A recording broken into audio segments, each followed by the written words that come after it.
Hey yo YouTube, I am here to continue talking about my D&D game. This session is still kind of a mix of Brotherhood of the Lion and Band of Titans. Um, we start this session where the DM invites me on a little earlier than the other player. Uh, Halfway through it, he ends up logging on anyway, saying I didn't get your message. I was like, well, because we didn't message you, or he didn't message you. Uh, but Becca starts leading Bhaskar through the towers, and we end up running into one of the gnolls, or some of the gnolls that went to take care of the cook that we unthralled. And the DM says that like she starts feeding off of one of the gnolls ravenously, and I kind of bring up like we've seen her feed before and stuff like that. Uh, Afterwards, like Basker's like, "How are you?" And she's like, "I feel better than ever." And I'm like, "In what way? Like, do you feel like conscious free?"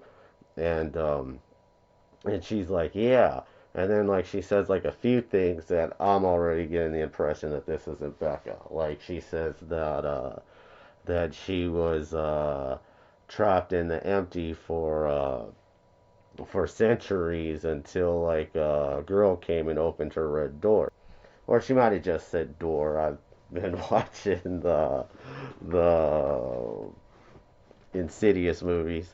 Um, but we travel through, and there's some kind of vat full of vigor, whatever that means. And the DM says that she checks it and says that their luck is continuing or something to that point.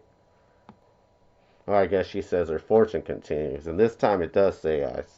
This time it does have, or I do say the word red.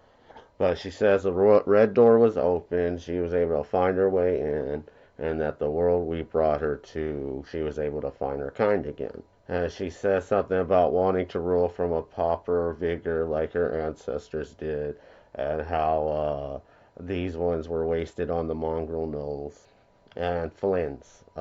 Something about one of her bugs fly out of the bag, and she starts talking about how it's sacrilege that the Aries are being handed out to these random races. Sometime before this, I want to say, is when Craven or Nina's player shows up, same person. Uh, and she says something about Craven. Like, she says something about them waiting to, and for a first chance they get to kill her.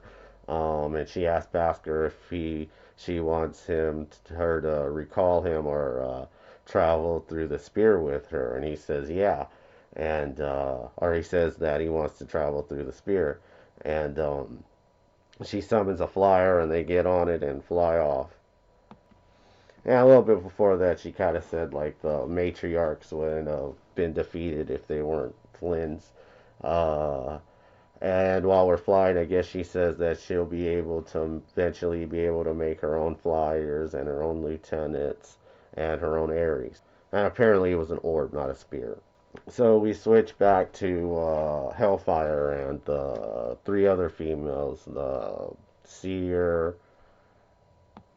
Angelikas, Kira, the half orc, and Zalith, the Parisha priestess. Um, he asks what we do or what does Hellfire do, and she says she tells the seer to go show him the undescribable rooms. Uh, Eventually, the DM says all four of us go down because all of them would be interested. Uh, we because I don't know how much I got in detail last video, but pretty much there's rooms that they're so like warped and stuff. When you leave, you can't even comprehend what you saw when you forget it. And like I asked the DM like because like Hellfire is a warg or yeah, Arctic wolf she transforms. Uh, and like I asked does she like it, and he's like I don't know, like you don't remember. And I was like I think she would like it. At first I say I sit down and like meditate in there. Um, I think that kind of gets retconned though. But whenever we leave, he kind of says that it's like alien to her. Is is why she can't remember. She just she couldn't understand it. Uh, he has a reason for the orc, but I don't remember it. The half orc. but she said the same thing. Like she feels like it's not going to affect her. The only one that seems to remember is the Parisha priestess, because she's part fiend, uh, and she says even then, like, I don't know if I could really describe it to you. And Hellfire says, well, do your best to describe it to Lyarch, the keeper of many arrows, because he's a bard who's been chronicalizing this. And then after that, we go talk to the Quellbore. Surprisingly, I put no notes for this conversation, but pretty much we approach them. We tell them that we're the ones who freed them. I tell them that you could either go back to your people and tell them about our nation, and that it'll be in their best interest to work with us. And he says that that's not going to happen. He's like the Quellbores are gonna pretty much war with whoever. And like Hellfire says, well then we'll strengthen our borders and give something to occupy our warriors. And he's like, as it's always been. Um, and I know we talk about, because again, I don't know how much I got into. I'm pretty sure I talked about this last video, where there's the the Wapier, they like to keep trolls as trophies and keep them alive as long as they can and slowly feed off of them. Like some of them are generations where they were born into this, and like I said, I ask a few questions like can it speak? Does it think? And the Quellbore says it probably could speak the Null language, and it's probably figured out some Quellbore. It doesn't, or it knows it, can't speak it. Like Hellfire is fascinated by it. Like Hellfire is like, there's some use we could probably get off of this thing. Uh, but it's probably not going to comprehend that we freed it. I think it's even said that it's only been in this room its whole life, and since Parisha is the goddess of pain, like I say, what do you think? A creature that's felt pain its entire life, and she's like, it's pretty fascinating. And like I kind of bring up how there's a Quellbore in one of these trolls in every one of the towers, and she says, yeah, but most of them were probably killed off, or at least some of them were killed off because they're not going to view it like we do. And I kind of say because the bugbears are doing most of the towers. I'm like, the bugbears aren't going to be that disgusted by it. Although I do imagine they killed some of them. Tell the Quellbore that he could do as he likes, or he could join us. We could make some use of him, whether or not that's being a warrior or continuing to be a cook. He said in his before he got under Thrall, he was a warrior, and I think that's pretty much all that happens in that room. So we switched to the big battlefield with Smite and all them, and I say that Smite starts giving orders for gargoyles and wargs, because a lot of the matriarchs started fleeing, or I spotted at least one of them fleeing, so I'm assuming there's more. Um, but I ordered the wargs and gargoyles to track them, and that will lead a campaign to go hunt them down. And the DM's like, that's gonna take a while, so what do you do to them? I say I order the gargoyles to make a perimeter around the matriarch that he killed, and Craven says that he takes the gloves of the matriarch, or of one of the gnolls, and at first I thought it was one of the generals, and I'm looking at the map and I'm realizing he's by the main. I'm like, no, you don't touch the matriarch. And like at first he says something about slow down, princess, and I wasn't sure if it was him talking or the player talking, because if it was or if it was Craven, or if it was the player talking, because if it was Craven, Smite might have uh, got offended and actually like, this is the second time you've done something. Like in reflection, I might have said something, but I was unsure, and the game just kept moving. Uh, I'm probably never gonna go back to it. I'm just gonna assume it was the player who insulted me. But yeah, I do say like, no, you're not touching the matriarch. Anything on the matriarch is off limits.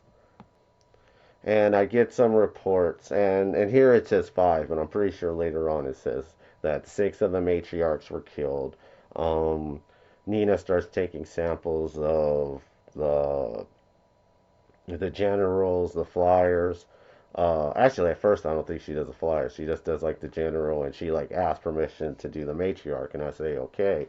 And then like it gets brought up the warrior and the flyers, and like the DM says something about how like its tentacles, how it has poison and stuff, and she says she takes samples of all of it.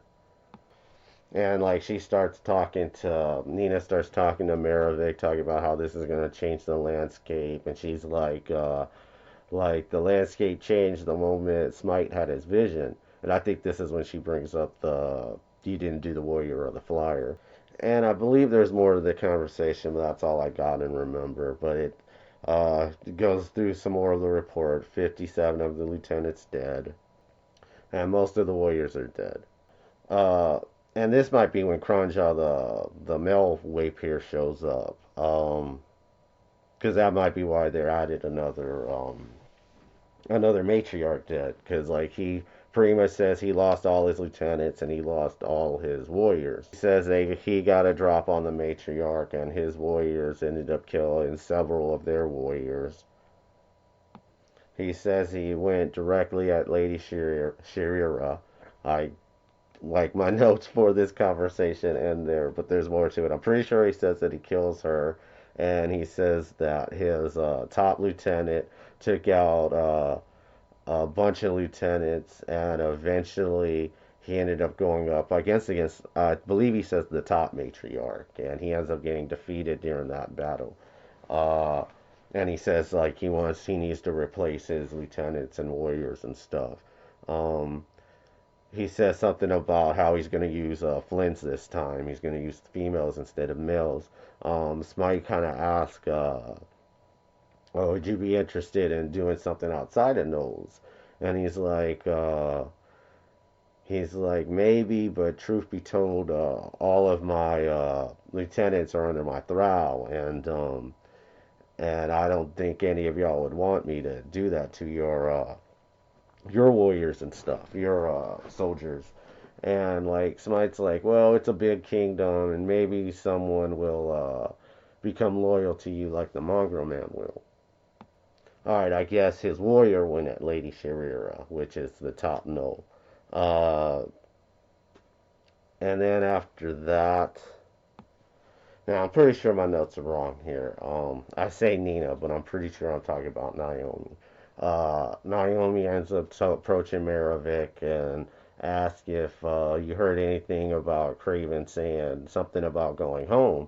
And she's kind of like, I've always got the impression that he didn't want to go home. And she's kind of like, she kind of like whispers, like, don't tell nobody this, but he's actually afraid to go home. He's afraid to find out what happened to his family.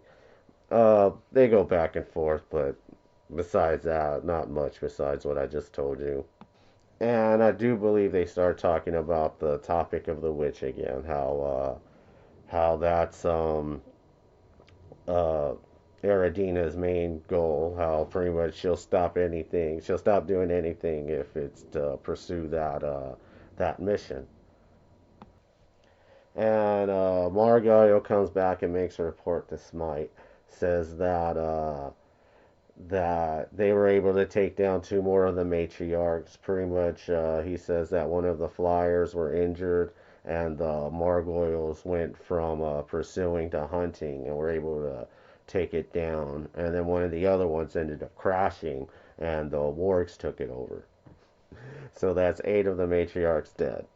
And he says that the rest of them ended up retreating to the swamp. Like, I don't know if it's now or later, but I do like ask did they go by their towers first, and they said yeah. And then when they realized they couldn't land there, they went to the swamp. Um, he says we can pursue them, but we'll have to split our forces. I believe the Melno suggests that it will probably be more useful if we fortify the areas, the towers, and Smite says, "All right, what I want y'all to do is make a perimeter around the swamp. Um, make sure none of them leave, and if one of them leaves themselves vulnerable, to make a report." And we switch back to Hellfire and them. Uh, Hellfire goes down to the ground level. Uh, Notices that there's no gates to get in and out of this, and she asks Angelica if like the only way in and out is through the platforms, and she's like, yeah. She's like, no, now you tell us this. Um, but eventually the other group comes down to the because uh, Kotaku's player like hears what we're saying, and they say they come down to the base floor too, and that's when Hellfire notices that Beck's gone, and she's like, "Where's the vampire? She's the only way we can walk through the glooms." Uh, and Grizzlack says, her and the dog wandered off. Um, uh, Hellfire orders for the wargs to go looking for her, and like says like with the dog, it should be easy to smell that mangy mutt. Um, Kotaku and the two dog heads, Kohaku, I'm gonna keep saying it, decide to also go looking for her, and apparently there's stairs that go underground. Um, they start searching and they find like a laboratory, and I think I don't remember if there's a reason why they decide to, but they decide to entering the glooms. Uh, they enter the glooms. They find Basker and Beck's scent. They follow it to a certain point. This where it might actually lead them to the laboratory. I don't exactly remember, but they smell that she got onto a flyer and flew off. Uh, they come back and they're just like, yeah, she's gone. It's like, oh, you're so informative. Uh, but pretty much they tell her that it looks like she took control of a flyer, and then Hellfire like looks at the seer and is like what does it take to control a flyer? And she's like, far as I know, that it's only the Wapier who puts it under their thrall. And like I roll like a thing on my own to see if Hellfire could put it together. I think I just do like a 14, so I make it where she just comes up with the idea that she's like Beck messed with the Wapier's body for a little bit. Maybe she fed off it, and like drinking the blood, she's able to control the Wapier. One thing I forgot was that and I forgot it whenever we brought this up too, because we ended up walking all the way back up, and I'm like, wait a minute, fucking Ivan is holding the matriarch this whole time. So, so we end up looking at the matriarch, and uh, like, like, uh, like Kohaku's players like, yeah, she's all like chopped up and plumbled. And I'm like, no, she isn't. The only person who fought her was Basker. And he's like, no, they fought her a little bit. Like, no, y'all spent the whole time fighting the lieutenant. Uh, the besides a few magical spells, it was only Basker. So it's what looks like a bunch of dog bites and like her throat ripped out, like in Green Room. Uh, but like I said, I suppose we don't notice any bite. And when we're looking at the body, the seer ends up seeing a Jumper and Admiral. Uh, and like she says something to us, and Kotaku's like, we know who they are, and they end up entering the glooms to speak to them. Pretty much they say like, we don't belong in the glooms. We could only spend limited time here, but you need to get a hold of Armor Ready and talk to us in the dreaming. Uh, so I guess they come out of it. They tell us this, and she, they're like, uh, they're like, yeah, she's not here. There's no point in us hanging around here.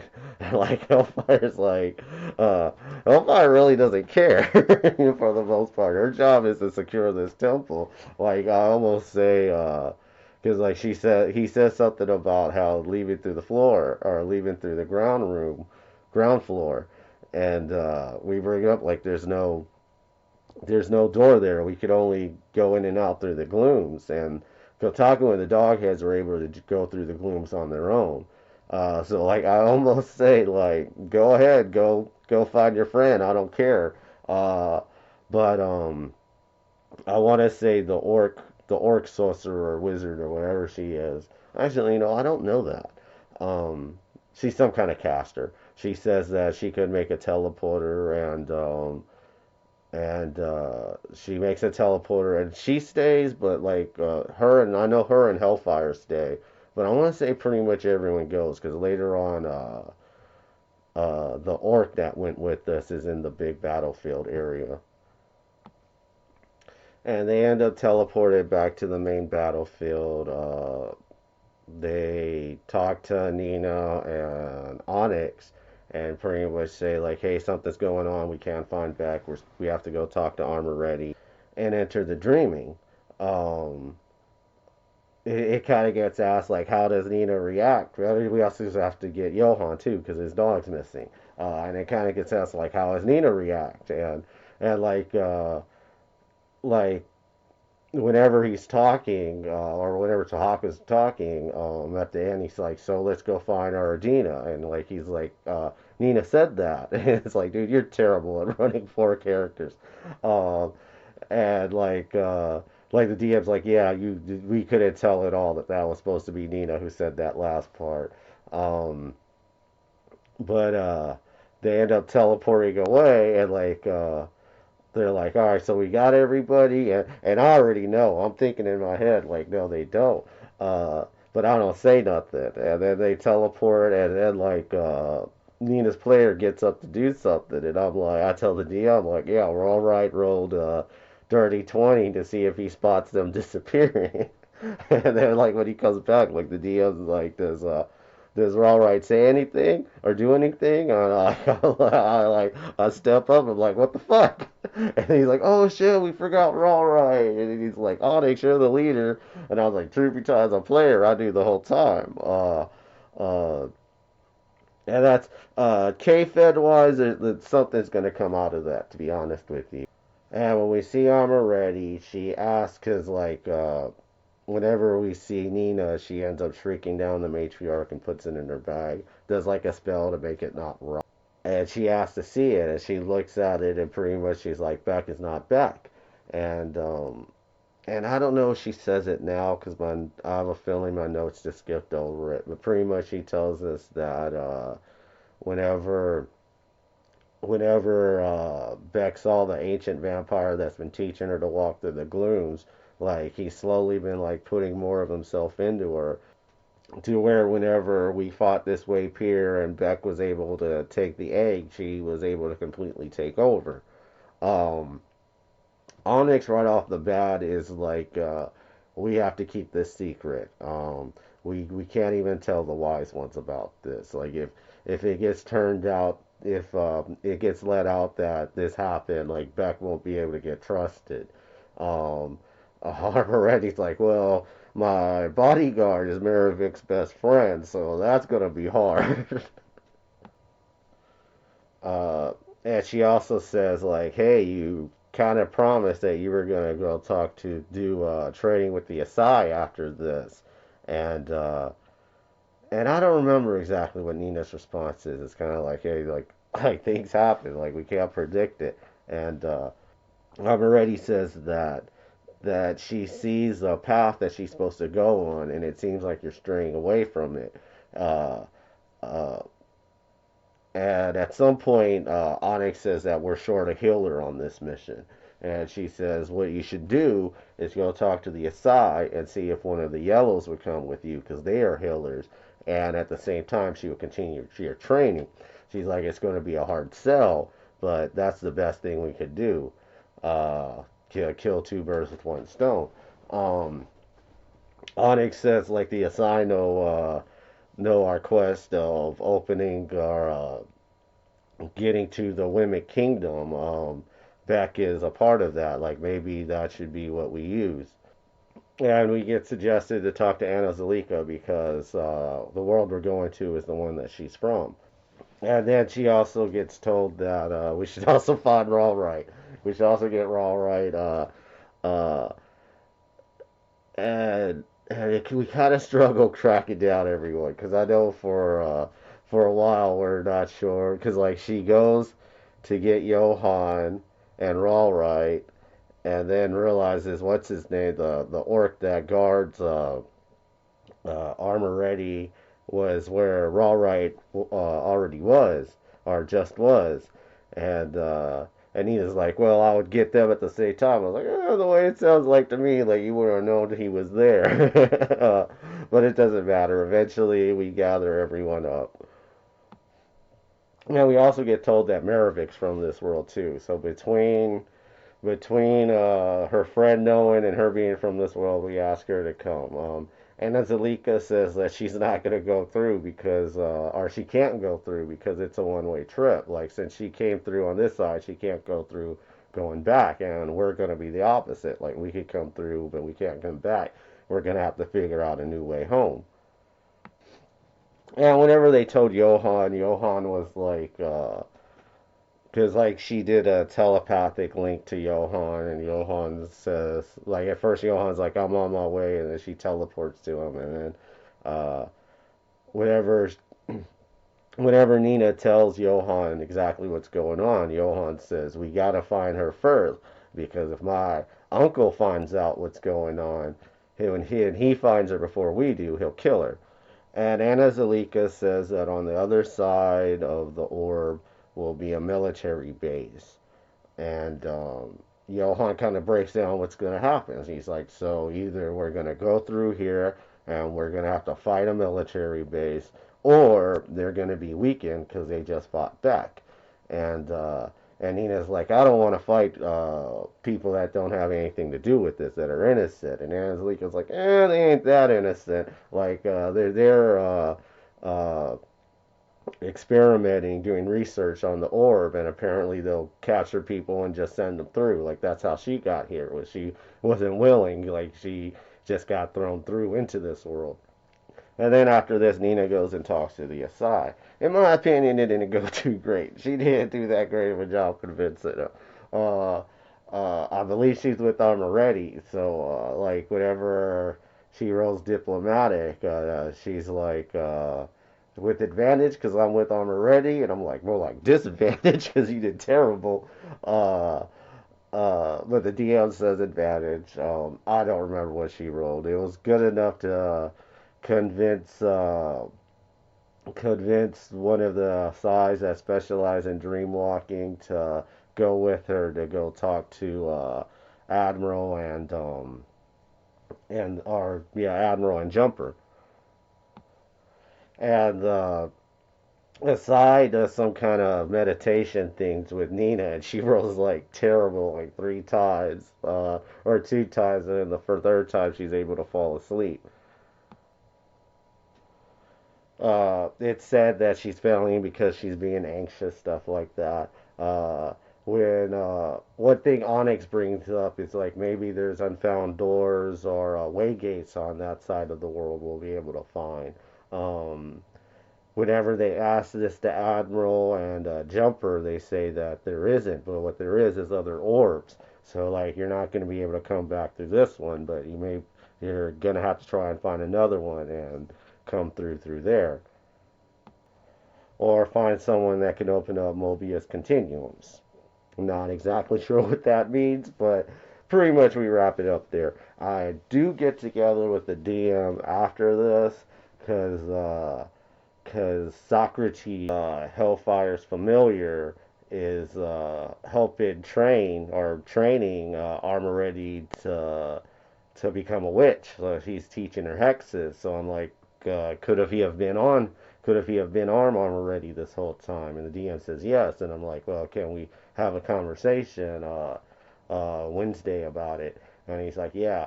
So so like pretty much I say that Socrates like gets her attention, and like he says like from what I understand you're going on this mission, and she's like I'm not exactly sure.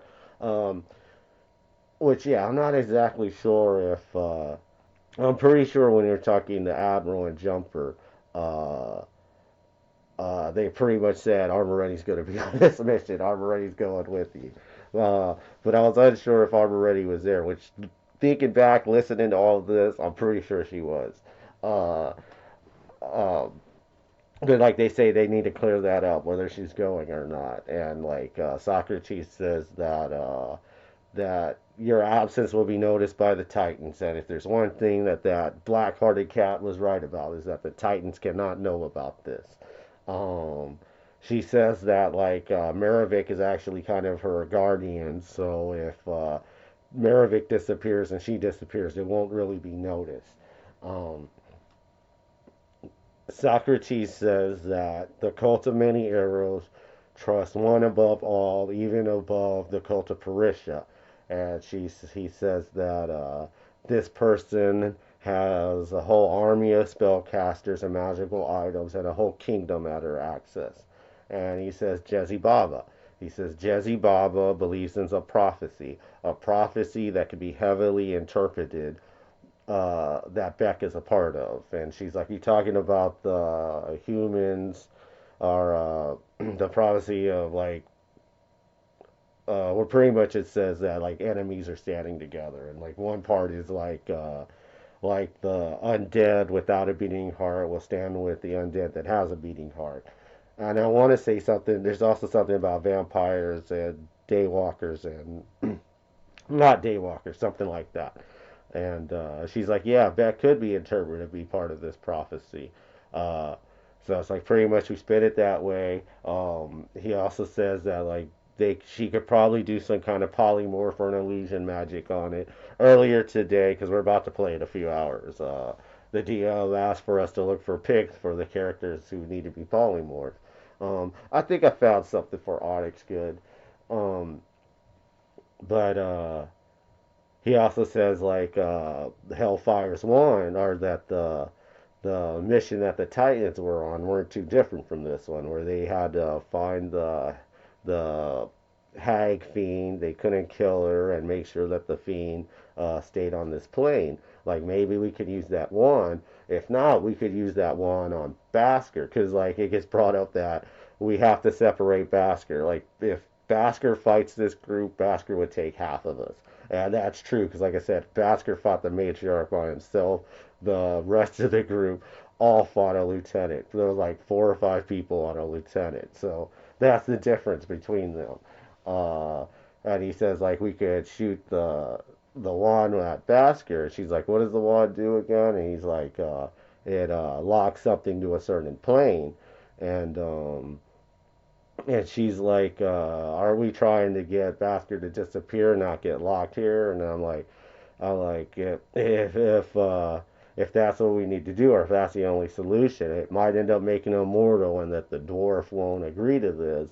But maybe Anadarko could make a new onyx stone for him to link to.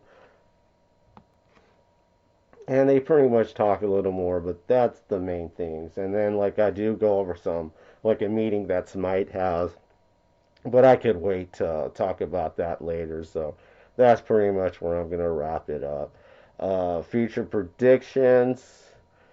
We're probably going to go through this orb, and well, first we have to talk to Jezzy Baba, and also it gets mentioned that Hellfire is able to make gates that go through different worlds. So, and uh, and like already, that's good because that's the main reason that I was holding back the Asai. And so it looks at, but whenever we approach Hellfire, she has to play stupid. And like Socrates is like, it's hard. That's gonna be hard because she's almost as smart as me. Um, she's like, well, act surprised. So apparently we have to talk to Hellfire, talk to Jezzy Baba, go through this orb, and we're probably gonna fight military people on this next session.